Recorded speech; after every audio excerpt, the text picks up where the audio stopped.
Are you growing a profitable business, but you're wondering, where the heck is the cash? In other words, are your bills piling up, or are you tapping into your line of credit to make payroll?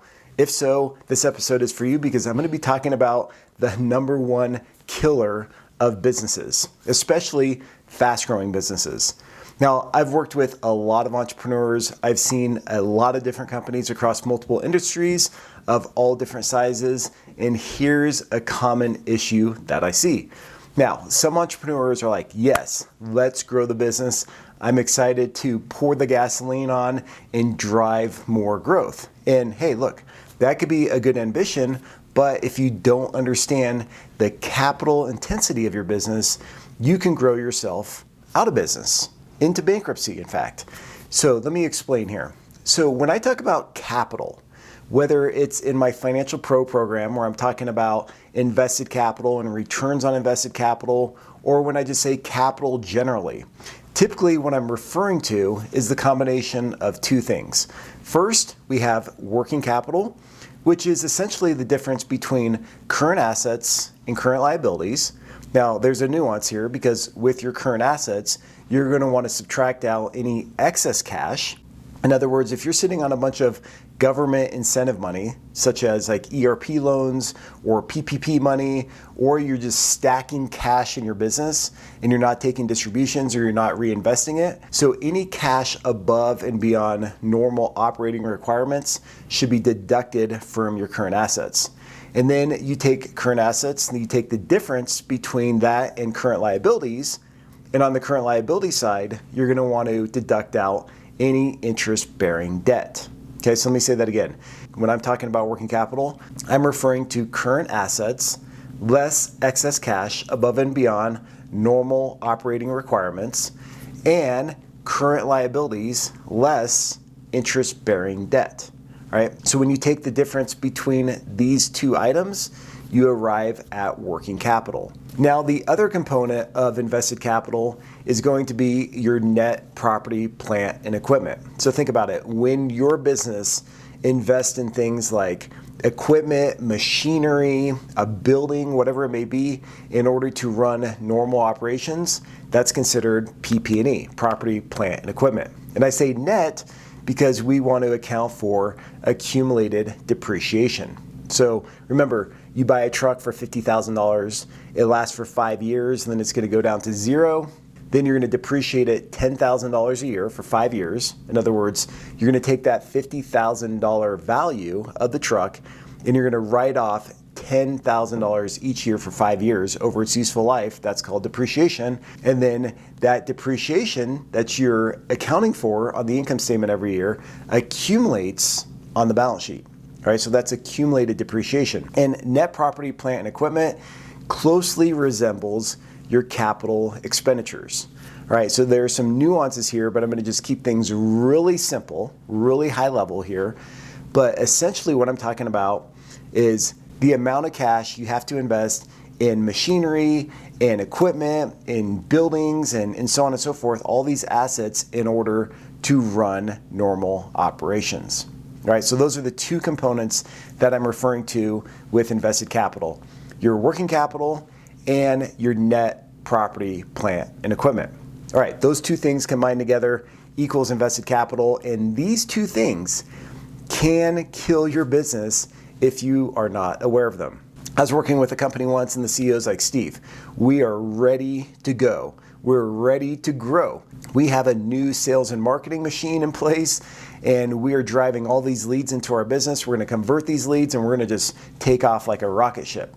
And I was like, hold on. Before you go down that path, let's analyze your strategy. And they were currently doing about $3 million a year, and they had a plan to get to $12 million in just a couple of years. So I built out a model, and I looked at things like their working capital as a percentage of revenue and their capital expenditures as a percentage of revenue. And I found that based on their current capital structure, in other words, how much equity and debt they had, if they were to grow their business according to their plan, guess what? They were going to bankrupt the business. All right, which is crazy to think because you're like, Steve, how can I grow profitably and bankrupt my business? If I'm making money, how can I go out of business, in other words? Well, remember, 70% of companies that go bankrupt are actually profitable when they close their doors because they ignore working capital and they ignore capital expenditures, right? And that's really the net PP&E that I'm talking about. It's the accumulation generally, right? There are nuances there. I'm generally speaking about the accumulation of your capital expenditures, which show up as net property, plant, and equipment on your balance sheet. All right, so you might be thinking, whoa, Steve, hold on there. I just wanted to tune in and listen to you talk about growing my business.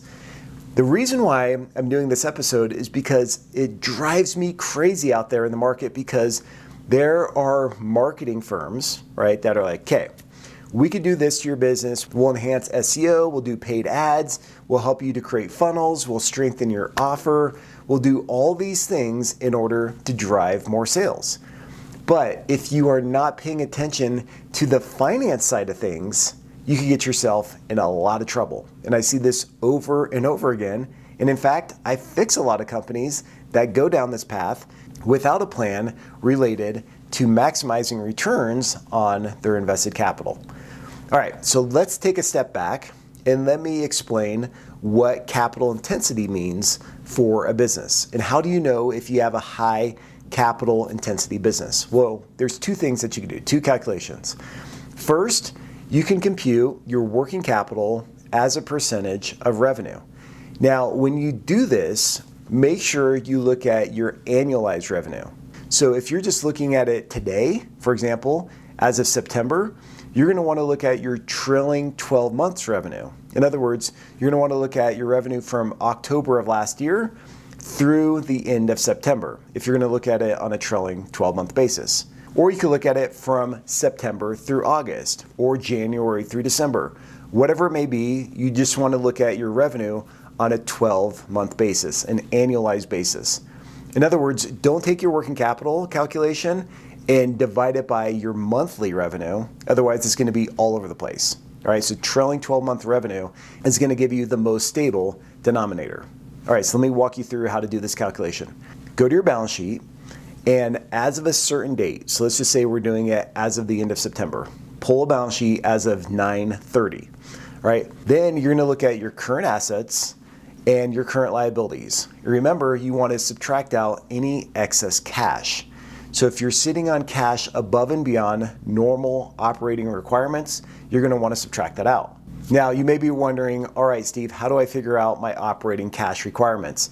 Well, if you look at your income statement and you look at your operating expenses, right, your overhead, your selling general and administrative expenses. In other words, the costs that are required to run the business. I'm not talking about cost of goods sold, I'm just talking about your overhead cost.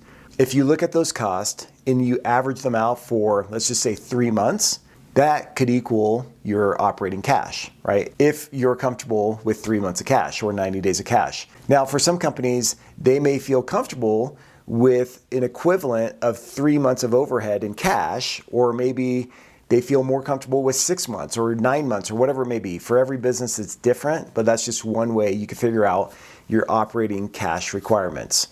All right, so you take your current assets, minus out any excess cash that you have above and beyond this amount, and then you take your current liabilities and you subtract out any interest-bearing debt. If you have credit cards and you're carrying a balance, you're paying interest on those credit cards, or you have a line of credit that's classified in current liabilities, but you're paying interest on it, then you're going to want to subtract out those amounts.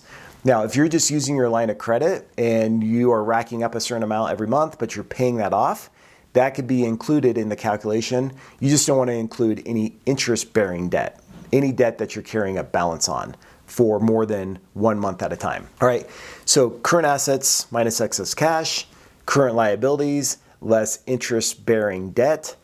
Take the difference between the two. There's your working capital amount. Then take that amount, divide it by your annualized revenue. All right, so that gives you your working capital as a percentage revenue. Now, if the number that you come up with, working capital as a percentage revenue, is above 20 to 25%, that means you likely have a high capital intensity business. Now, you can do the same thing as it relates to capital expenditures. Now you can find capital expenditures on the statement of cash flows in the investing section. And if you do the same thing, take your CapEx, divide it by your annualized revenue. So do the same thing that we did with working capital. And if you come up with a number that's greater than 10 to 15%, guess what? That may mean that you have a high capital intensity business.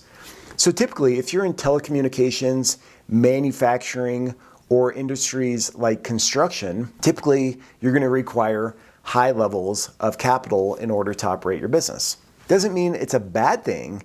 It's just something to be aware of, because let's just say that working capital, okay, in your business is 20% as a percentage of revenue. All right. So for every $1 million you grow in revenue, guess what? You're going to need 20% of that for working capital.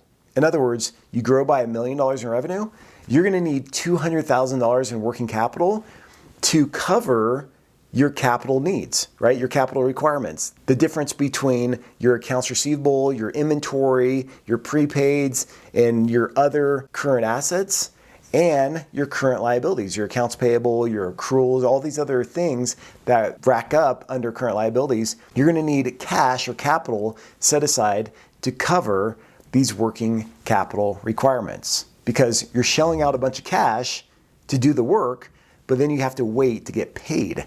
And if you are not careful, this will put you out of business. Now, going back to the example of the company that's like, let's go, Steve, let's grow from $3 to $12 million.